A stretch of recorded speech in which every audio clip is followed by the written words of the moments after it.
தமிழ்நாடு சுற்றுலா வளர்ச்சிக் கழகம் 1971 இதே நாளில் நமது முன்னாள் முதலமைச்சர் டாக்டர் கலைஞர் அவர்களால் துவக்கப்பட்டு இன்று வெற்றிகரமாக 53 ஆண்டுகள் இந்த பஸ் வசதி செய்து கொடுக்கப்பட்டு புழக்கத்தில் உள்ளது.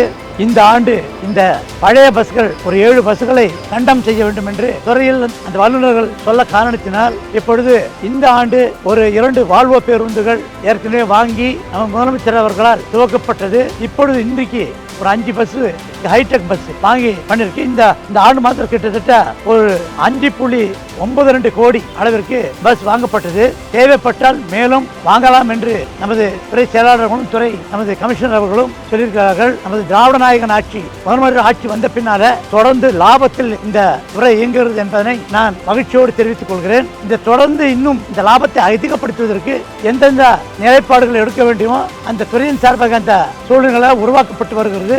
நிச்சயமாக எதிர்காலத்தில் ஒரு நல்ல நிலையில் ஓடும் என்பதனை தெரிவித்துக் கொண்டு இது தமிழ்நாடு மக்களுக்கும் சுற்றுலா மக்களுக்கும் பெரிய அளவில் உபயோகப்படும் என்பதை தெரிவித்துக் கொள்கிறேன்.